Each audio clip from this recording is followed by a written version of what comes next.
Market വാച്ചിലേക്ക് സ്വാഗതം. വിപണി ഒന്ന് സ്ഥിരതയാർജിക്കുന്ന കാഴ്ചയാണ് കണ്ടത്. പൊതുവെ ഇടിവിലായിരുന്നു. വ്യാഴാഴ്ച ദിവസം മാത്രമേ അത് ഒരു മുന്നേറ്റത്തിന്റെ പാതയിൽ വന്നുള്ളൂ. പക്ഷേ വെള്ളിയാഴ്ച ദിവസം വീണ്ടും ഇടിഞ്ഞു. അടുത്ത ആഴ്ച പക്ഷേ ധാരാളം ഡാറ്റകൾ, ധാരാളം വാർത്തകൾ എല്ലാം വരാനിരിക്കുന്നു. എന്തായാലും വിപണിയെക്കുറിച്ച് കൂടുതൽ സംസാരിക്കാനായി Hedge Equities CEO N Bhuvanendran ചേരുന്നു.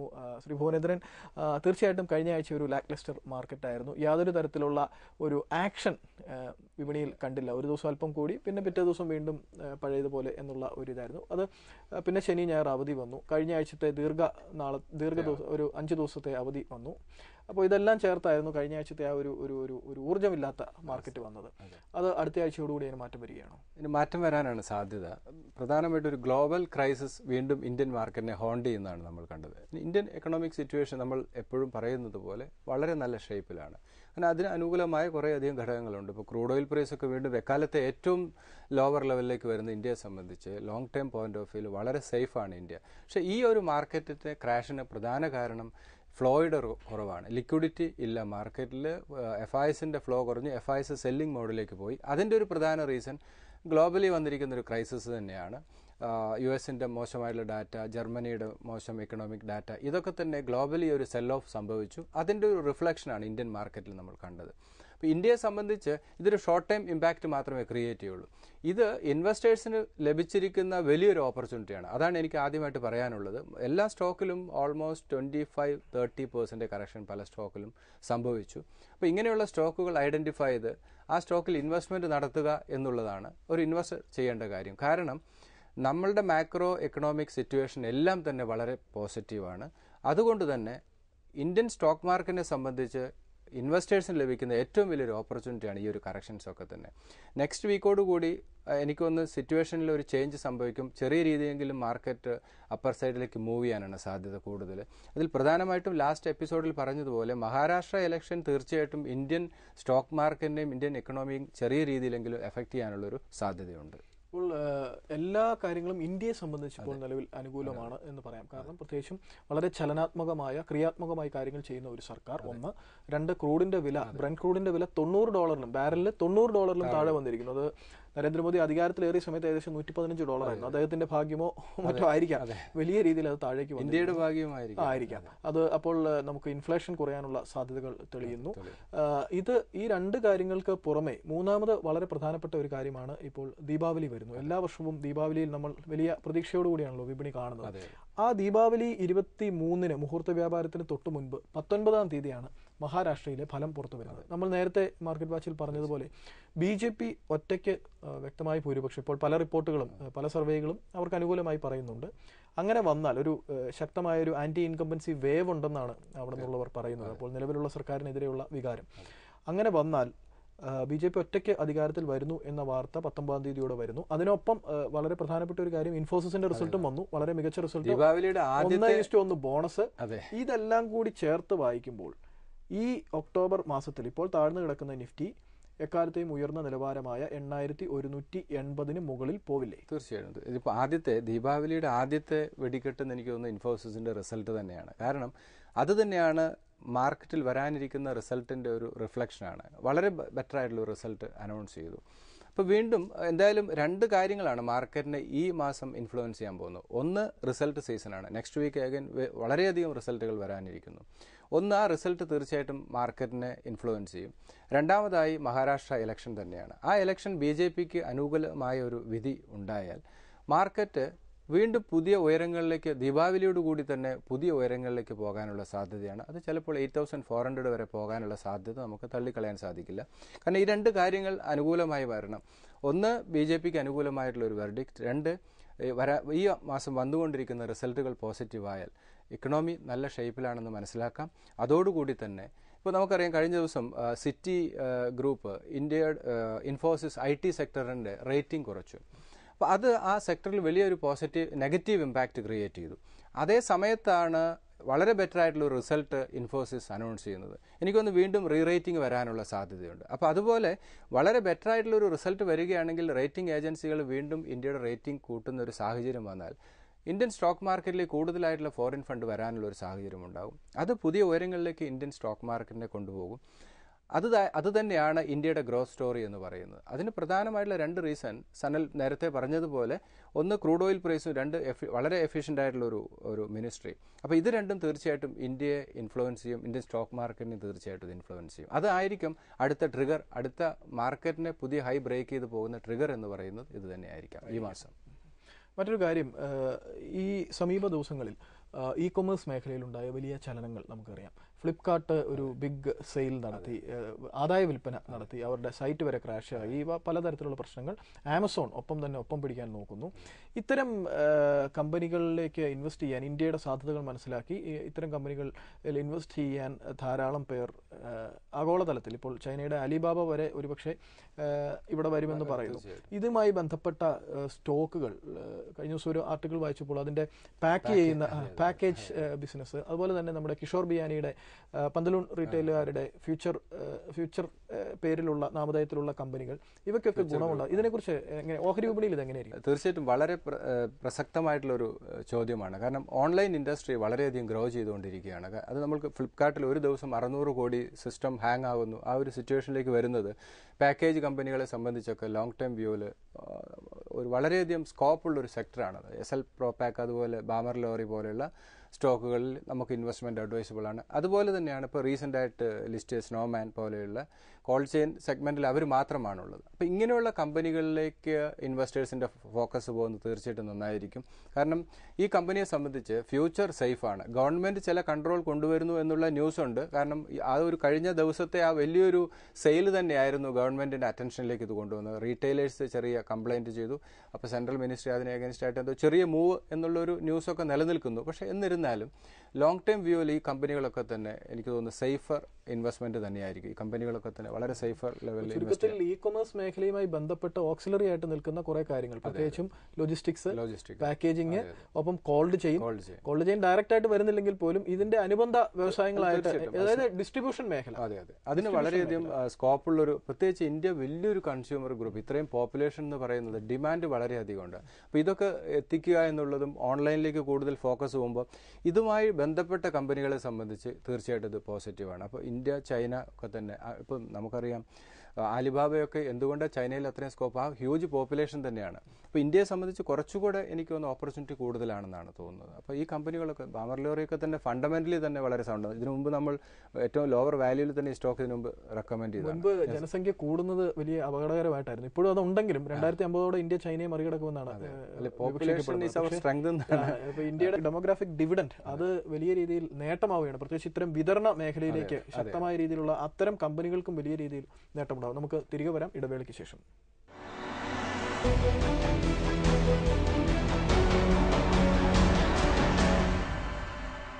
മാർക്കറ്റ് വാച്ച് തുടരുന്നു. നമുക്ക് ചില ചോദ്യങ്ങളിലേക്ക് കിടക്കാം. ശ്രീകുമാർ, അദ്ദേഹം ടെക് മഹീന്ദ്ര കഴിഞ്ഞ 3 വർഷമായി, എനിക്ക് തോന്നുന്നു ലിസ്റ്റ് ചെയ്തപ്പോൾ മുതൽ ഹോൾഡ് ചെയ്യുന്നുണ്ടെന്ന് തോന്നുന്നു. അതിനുശേഷം യൂണിടെക്, L&T ഫിനാൻസ്, ഇത്തരം ഓഹരികൾ ഈ സാഹചര്യത്തിൽ അക്കുമുലേറ്റ് ചെയ്യണോ? വേറെ നല്ലതുണ്ടെന്ന് അദ്ദേഹത്തിന് അറിയാം, പക്ഷേ താഴ്ന്നു കിടക്കുന്നതുകൊണ്ട് ഈ യൂണിടെക്കും L&T ഫിനാൻസും. ഇതിൽ ടെക് മഹീന്ദ്ര ലാസ്റ്റ് വീക്ക് ചെറിയ കറക്ഷൻ നേരിട്ടിരുന്നു. റേറ്റിംഗ് ഏജൻസിയുടെ സിറ്റിയുടെ റേറ്റിംഗിന് അനുസരിച്ച് എല്ലാ സെക്ടറിൽ ഓവറോൾ ഒരു സെല്ലിംഗ് വന്നിരുന്നു സ്റ്റോക്കിൽ. Tech Mahindra long time point of view വളരെ സേഫ് ആയിട്ടുള്ള ഒരു സ്റ്റോക്ക് തന്നെയാണ്. ഇപ്പോൾ നമുക്കറിയാം ഇൻഫോസിസിൻ്റെ റിസൾട്ട് വന്നു, വളരെ ബെറ്റർ ആയിട്ടുള്ള റിസൾട്ട്. അതൊക്കെ തന്നെ ഈ ഒരു സെക്ടറിൻ്റെ സ്കോപ്പാണ്. ഗ്ലോബൽ പ്രസൻസ് ഉള്ള കമ്പനിയാണ് ഇൻഫോസിസ് ആണെങ്കിലും ടെക് മഹീന്ദ്ര ആണെങ്കിലും. അപ്പോൾ ഇത് ലോങ് ടൈം പോയിന്റ് ഓഫ് വ്യൂവിൽ ഈ കമ്പനികളുടെ ഓർഡർ ബുക്ക് വളരെ ശക്തമാകും, ഗൈഡൻസ് വളരെ ബെറ്ററാണ്. അപ്പോൾ അത് ടെക് മഹീന്ദ്ര സ്റ്റേ ഇൻവെസ്റ്റഡ് എന്നുള്ള സ്ട്രാറ്റജിയാണ്. ദെൻ യൂണിടെക് റിസ്ക് എടുത്ത് മേടിക്കണോ എന്ന് അതിൻ്റെ വാല്യുവേഷൻ തന്നെയാണ്. റിസ്ക് എടുത്ത് മേടിക്കാൻ പറ്റുമെങ്കിൽ അദ്ദേഹത്തിന് ആ സ്റ്റോക്കിൽ ഇൻവെസ്റ്റ്മെൻറ്റ് അഡ്വൈസബിൾ ആണ്. പക്ഷേ ഡെറ്റൊന്നും ഇല്ലാത്ത എത്രയോ കമ്പനികൾ റിയൽ എസ്റ്റേറ്റിൽ അവൈലബിൾ ആണ്. അതുപോലെ L&T ഫിനാൻസും ബാങ്കിങ് ലൈസൻസ്, അതിൻ്റെ ഡിലേ തന്നെയാണ് ഈ സ്റ്റോക്ക് വീണ്ടും ഇപ്പോഴും ഈ 65 ലോവർ ലെവലിൽ മൂവ് ചെയ്യുന്നത്. ലോങ് ടൈം വ്യൂവിൽ L&T ഫൈനാൻസ് സേഫ് ആയിട്ടുള്ള ഒരു ബെറ്റ് തന്നെയാണ്, ഇൻവെസ്റ്റ്മെൻറ്റ് അഡ്വൈസബിൾ ആണ്. ടെക് മഹീന്ദ്ര സേഫ് ആയിട്ടുള്ള ഒരു സ്റ്റോക്ക് തന്നെയാണ്. അത് യൂണിടെക് അദ്ദേഹം ആ ഒരു ഡിസിഷൻ എടുക്കുക. ഇതിൽ ഇൻവെസ്റ്റേഴ്സ് മനസ്സിലാക്കേണ്ട ഒരു കാര്യം എന്ന് പറയുന്നത്, ഇപ്പോൾ ടോട്ടൽ മാർക്കറ്റ് നെഗറ്റീവ് ടെറിട്ടറിയിലാണ് മൂവ് ചെയ്യുന്നത്. ഇതൊരു ബൈയിങ് ഓപ്പർച്യൂണിറ്റി തന്നെയാണ് ഇൻവെസ്റ്റേഴ്സിനെ സംബന്ധിച്ച്. കാരണം എന്തായാലും ഇന്ത്യ ഗ്രോ സ്റ്റോറി സ്റ്റാർട്ട് ചെയ്യാൻ പോവുകയാണ്. അതിൻ്റെ ഒരു ഇനീഷ്യൽ സ്റ്റേജാണ് നമ്മൾ കണ്ടിരിക്കുന്നത്. അപ്പോൾ ഇന്ത്യ ഗ്രോ സ്റ്റോറി എന്ന് പറയുന്നത് തീർച്ചയായിട്ടും ഇന്ത്യയുടെ ഇൻഫ്രാസ്ട്രക്ചർ ആണെങ്കിലും, റിയൽ എസ്റ്റേറ്റ്, ബാങ്കിങ്, ഓട്ടോമൊബൈൽ, എല്ലാ ഈവൻ ഫാർമസ്യൂട്ടിക്കൽ എല്ലാ സെക്ടറിലും നമുക്ക് ഈ ഗ്രോത്ത് കാണാൻ സാധിക്കും. അപ്പോൾ ഇന്ത്യയുടെ ഗ്രോത്ത് എന്ന് പറയുന്നത് ഇന്ത്യൻ കമ്പനികളുടെ ഗ്രോത്ത് തന്നെയാണ്. അപ്പോൾ നേരത്തെ പറഞ്ഞതുപോലെ ഫ്ലിപ്കാർട്ട് പോലെ ഓൺലൈൻ അങ്ങനെയുള്ള ബിസിനസ്, പാക്കേജ് ഇൻഡസ്ട്രി, ഇങ്ങനെയുള്ള ഈ സെക്ടറിലൊക്കെ തന്നെ ഇതിൻ്റെ കുതിപ്പ് നമുക്ക് കാണാൻ സാധിക്കും. അതുകൊണ്ട് ഇൻവെസ്റ്റേഴ്സ് ശ്രദ്ധിക്കേണ്ട ഒരു കാര്യം, ഏറ്റവും കൂടുതൽ റിട്ടേൺ നൽകാൻ പോകുന്നത് ഇനി അങ്ങോട്ട് വരുന്ന 5 വർഷം എനിക്ക് തോന്നുന്നു ഇക്വിറ്റി മാർക്കറ്റ് തന്നെയായിരിക്കും. ബാങ്ക് ഇൻട്രസ്റ്റ് റേറ്റ് കുറഞ്ഞു വരാനുള്ള സാഹചര്യം ഉണ്ടാവും. ഇക്വിറ്റി ആയിരിക്കാം ഏറ്റവും കൂടുതൽ റിട്ടേൺ നൽകുന്നത്. നമുക്ക് KJ ആൽവിൻ, അദ്ദേഹം തൃശ്ശൂരിൽ നിന്നാണ്. 25,000 രൂപ പല തവണയായി കഴിഞ്ഞ 2 മാസത്തിനിടയിൽ JP Infra, JP Power, JP Associates, now all the 3 stocks are running in 40% loss. അല്ല, അത് 2 മാസം എനിക്ക് തോന്നുന്നു മാർക്കറ്റ് വാച്ചിൽ നമ്മൾ അതിന്റെ ഒരു അപകടം മുന്നറിയിപ്പ് കൊടുത്തിരുന്നു. കാരണം പ്രത്യേകിച്ച് ഏകദേശം ഡെറ്റ്, ഹ്യൂജ് ഡെറ്റ് ആയിരുന്നു. 60,000 കോടി, 70,000 കോടി ഡെറ്റ്. അപ്പോൾ ഇത് ശ്രദ്ധിക്കേണ്ട ഒരു കാര്യം, ഒരേ ഗ്രൂപ്പ് കമ്പനി, ഒരേ ഗ്രൂപ്പിൽ. പക്ഷെ അദ്ദേഹം എനിക്ക് തോന്നിയത് വാല്യുവേഷൻ, അദ്ദേഹം മലയാളിയുടെ സ്ഥിര സ്വഭാവം എനിക്ക് തോന്നുന്നു. കാരണം വില കുറഞ്ഞു വരുന്നു. വില കുറഞ്ഞു വരുന്നത് അങ്ങ് മേടിച്ചാൽ സന്തോഷമായി എന്നുള്ള ഒരു അല്ല സനൽ, സിറ്റുവേഷൻ ഒന്ന് മാറി വരികയാണെങ്കിൽ ചിലപ്പോൾ JP വളരെ ഷാർപ്പായിട്ട്, ഇതിൽ JP പവർ എനിക്ക് തോന്നുന്നത് റിസ്ക് എടുത്ത് മേടിക്കാം. എനിക്ക് തോന്നുന്നത്, എനിക്ക് പെട്ടെന്ന് നമ്മുടെ ഒരു മാർക്കറ്റ് വാച്ചിന്റെ തീം അനുസരിച്ച് പറയുമ്പോൾ ഒരു നിരുത്തരവാദപരമായ ഒരു സമീപനമാണ് ഈസ്റ്റ്. കാരണം ഒരേ ഗ്രൂപ്പിന്റെ 3 കമ്പനികൾ, അതും ആ ഗ്രൂപ്പിനെ പറ്റി അത്ര നല്ല അഭിപ്രായമില്ല. 70,000 കോടി രൂപയുടെ കടം എന്തിന് നമ്മൾ 25 രൂപ കൊടുത്ത് വാങ്ങുന്നു? ഇതിനകത്ത് ഈ സ്റ്റോക്ക് പലരും ഇവിടെ ഞാനൊരു കാര്യം പെട്ടെന്ന് ഓർത്തുകൊണ്ട് പറയാണ്, കിങ്ഫിഷർ ഇടിഞ്ഞ് താഴേക്ക് വന്നപ്പോൾ പലരും പറഞ്ഞു ഇത്രയും താഴ്ന്നു വന്നില്ലേ. ചോദ്യം ഇത്രയേ ഉള്ളൂ, ഈ വിജയ് മല്യയുടെ കടം എന്തിന് നമ്മൾ കാശ് കൊടുത്ത് വാങ്ങുന്നു? കടം എന്തിന് നമ്മൾ കാശ് കൊടുത്ത് മേടിക്കുന്നു? കടമില്ലാത്ത എത്രയോ കമ്പനികൾ ഉണ്ടെന്നുള്ളതേ ഉള്ളൂ. അതാണല്ലോ നമ്മുടെ തീം. തീർച്ചയായിട്ടും. അല്ല, ഇത് ശരി തന്നെയാണ്. ഇപ്പോൾ ഇവിടെ എന്താണെന്ന് വെച്ചാൽ, ഇൻവെസ്റ്റേഴ്സ് പലരും സ്റ്റോക്ക് മാർക്കറ്റിൽ ഇൻവെസ്റ്റ് ചെയ്യാതെ പോകുന്നതിൻ്റെ റീസൺ ഇത് തന്നെയാണ്. വളരെ വെൽ സ്റ്റഡീഡ് അല്ലാതെ സ്റ്റോക്ക് മാർക്കറ്റിൽ ഇൻവെസ്റ്റ്മെൻറ്റ് നടത്തും. വാല്യുവേഷൻ എന്തുകൊണ്ട് കുറയുന്നു അതിനെക്കുറിച്ച് ഡീറ്റെയിൽ ആയിട്ട് സ്റ്റഡി നടത്തണം. ഞാൻ ഇതിനു മുമ്പ് പറഞ്ഞിട്ടുണ്ട്, നോർമലി ആദ്യം ഒരു സ്റ്റോക്ക് മാർക്കറ്റിൽ ഇൻവെസ്റ്ററായി വരുന്നത് ഗ്രീഡ് ഓറിയൻറ്റഡ് ആണ്. അവർക്ക് കൂടുതൽ പൈസ വേണം, കൂടുതൽ കമ്പനികൾ ആവശ്യമാണ്. അപ്പോൾ ഏറ്റവും വില കുറഞ്ഞ കമ്പനി, ഇതൊന്നുമല്ല ഇതിൻ്റെ കൺസിഡറേഷൻ. വളരെ നല്ല കമ്പനികൾ, അതിൻ്റെ ഫ്യൂച്ചർ. ഇപ്പം ഞാൻ പല കമ്പനികൾ നമ്മൾക്ക് എടുത്താൽ, ഇപ്പോൾ ഏഷ്യൻ പെയിൻറ്റ് പോലെ എത്രയോ നല്ല നല്ല സ്റ്റോക്കുകൾ അവൈലബിൾ ആണ്. സ്റ്റേറ്റ് ബാങ്ക് ഓഫ് ഇന്ത്യ നമ്മുടെ മുന്നിൽ 2400 റുപ്പീസിലാണ് State Bank of India move ചെയ്യുന്നത്. ഇന്ത്യ ഉണ്ടെങ്കിൽ സ്റ്റേറ്റ് ബാങ്ക് ഓഫ് ഇന്ത്യ ഉണ്ട്. അങ്ങനെ എത്രയോ നല്ല കമ്പനികൾ, ടാറ്റ മോട്ടോഴ്സ് ഇപ്പോൾ നല്ല ഷാർപ്പായിട്ടുള്ള കറക്ഷൻ സംഭവിച്ചു, ONGC, റിലയൻസ് ഇൻഡസ്ട്രീസ്, എത്രയോ നല്ല സ്റ്റോക്കുകൾ നമ്മൾ ഇപ്പോഴും റെക്കമെൻഡ് ചെയ്തു. മാർക്കറ്റ് വാച്ച് തന്നെ പറയുന്നു ഫ്രണ്ട് റൺ സ്റ്റോക്കിൽ ഇൻവെസ്റ്റ് ചെയ്യാമെന്ന് പറയുമ്പോൾ റിസ്ക് എടുത്ത് അദ്ദേഹത്തിൻ്റെ സ്ട്രാറ്റജി എന്താണെന്ന് മനസ്സിലാകുന്നില്ല. ഒരിക്കലും ഒരു ഇൻവെസ്റ്റർ, പ്രത്യേകിച്ച് പുതുതായി ഇൻവെസ്റ്റ് ചെയ്യുന്ന ഒരു ഇൻവെസ്റ്റർ, ഒരു കാരണവശാലും നമ്മൾക്ക് പരിചയമില്ലാത്ത കമ്പനികൾ ഇൻവെസ്റ്റ് ചെയ്യരുത്. ഇപ്പോൾ ഞാൻ ഹാവൽസ് റെക്കമെൻഡ് ചെയ്യുകയാണ്. ഇപ്പോഴും ഇതിനു മുമ്പ് ഞങ്ങൾ മാർക്കറ്റ് വാച്ചിൽ റെക്കമെൻഡ് ചെയ്തതാണ്. ഹാവൽസ് നമ്മൾ ഒരു ഇൻവെസ്റ്റർ ചെയ്യേണ്ട ഒരു കാര്യം, നമ്മളൊരു സൂപ്പർ മാർക്കറ്റിൽ പോകുമ്പോൾ നമുക്കൊരു ബിസിനസ് കാണാം. അവിടെ ITC ഏത് ബിസിനസ്സും അപ്പോൾ നമ്മൾ ചുറ്റും വീക്ഷിച്ചാൽ മാത്രം മതി. ഇപ്പം ഞാൻ ഹാവൽസ് റെക്കമെൻഡ് ചെയ്യാനുള്ള കാരണം LED ലൈറ്റുമായിട്ട് അവർ പുതിയ അഡ്വർടൈസ്മെൻറ്റ്, ഞാൻ ഒരു 1 വീക്ക് ബാക്കാണ് അഡ്വർടൈസ്മെൻറ്റ് കണ്ടത് തന്നെ. എനിക്ക് തോന്നുന്നു അടുത്ത ഹാവൽസ് ഒരു LED ലൈറ്റുമായിട്ട് വന്നാൽ അതിന് വളരെയധികം സ്വീകാര്യതയുണ്ട്. കാരണം ആ ഗ്രൂപ്പിൻ്റെ, ആ കമ്പനിയുടെ ഒരു കോൺഫിഡൻസ് മേടിക്കുന്ന ഉപഭോക്താവിന്. അപ്പോൾ അതുകൊണ്ട് തന്നെ ഇങ്ങനെയുള്ള കമ്പനികൾ കണ്ടെത്തുക എന്നുള്ളതാണ്. അപ്പോൾ ഹാവൽസ് ആണെങ്കിലും അങ്ങനെ എത്രയോ കമ്പനികൾ അവൈലബിൾ ആണ്. ഐഡിയ ഇപ്പോൾ വളരെ ഷാർപ്പായുള്ള കറക്ഷൻ സംഭവിച്ചിരിക്കുകയാണ്. നമുക്കറിയാം ഐഡിയ അല്ലേ, നമ്മൾ എത്രയോ പരസ്യം, നമുക്കറിയാത്ത JPയുടെ പിന്നാലെ പോകണം എന്നുള്ളതാണ്. ഇപ്പോൾ ഐഡിയ വളരെ, ഇപ്പോൾ എല്ലാവർക്കും കോമൺ പബ്ലിക്കിന് അറിയാം ഐഡിയ, കുറച്ച് ഏഷ്യൻ പെയിന്റ് അങ്ങനെ. അത് പറഞ്ഞപ്പോൾ ഈ ബിനോയ് സേവിയർ എന്ന് പറഞ്ഞ ഒരാൾ, അദ്ദേഹം market trend is now down side, I M investing, ഒരു 2 വർഷത്തേക്കായിട്ട് അദ്ദേഹത്തിന് 2-3 സ്റ്റോക്കുകൾ വേണമെന്ന് പറഞ്ഞിട്ടുണ്ട്. അപ്പോൾ ഇന്ത്യയുടെ ഗ്രോത്ത് സ്റ്റോറിയെ ബേസ് ചെയ്തുള്ള 2-3 തീമുകൾ കൊടുക്കാമോ? തീർച്ചയായിട്ടും. അതിൽ ഇപ്പോൾ ഞാൻ പറയുന്നത്, നേരത്തെ പറഞ്ഞ ഏഷ്യൻ പെയിന്റ്സ്. കാരണം Asian Paints crude oil price താഴെ വരുന്ന പെയിന്റ് കമ്പനികളെ സംബന്ധിച്ച് പോസിറ്റീവാണ്. അതുപോലെ ഏഷ്യൻ പെയിന്റ് ജക്കാർത്തയിൽ അവരുടെ പുതിയ മാനുഫാക്ചറിംഗ് പ്ലാന്റ് തുടങ്ങാൻ പോകുന്നു. ലോങ് ടൈം പോയിന്റ് ഓഫ് വ്യൂവിൽ ഏഷ്യൻ പെയിന്റ് നമ്മൾക്കെല്ലാം ഫെമിലിയർ ആയിട്ടുള്ള സ്റ്റോക്കാണ്. അതുപോലെ അദ്ദേഹത്തിന് ഇൻവെസ്റ്റ് ചെയ്യാവുന്ന സ്റ്റോക്കാണ് ഹാവൽസ്. ഞാൻ നേരത്തെ 100 വീട് പെയിന്റ് അടിച്ചാൽ അതിൽ 75 വീടും അതെ ഏഷ്യൻ പെയിന്റ്സിന്റെ പെയിന്റ് ആയിരിക്കും. ദെൻ ഐഡിയ, ദെൻ അതേ ഗ്രൂപ്പ് ഹിൻഡാൽകോ.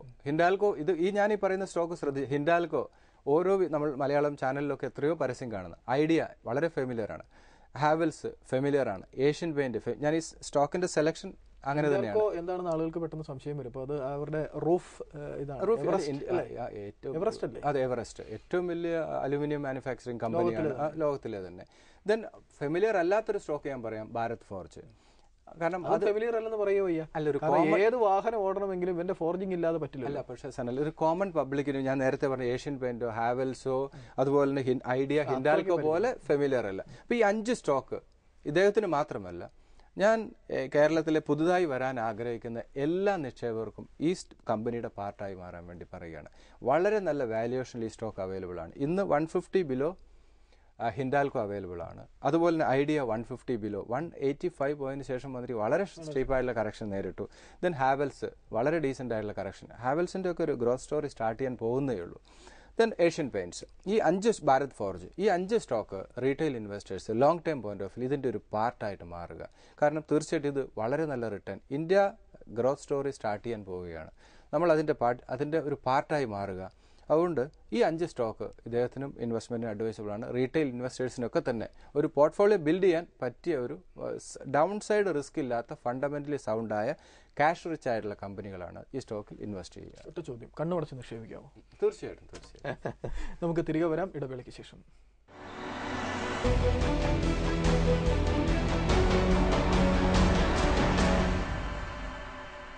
മാർക്കറ്റ് വാച്ച് തുടരുന്നു.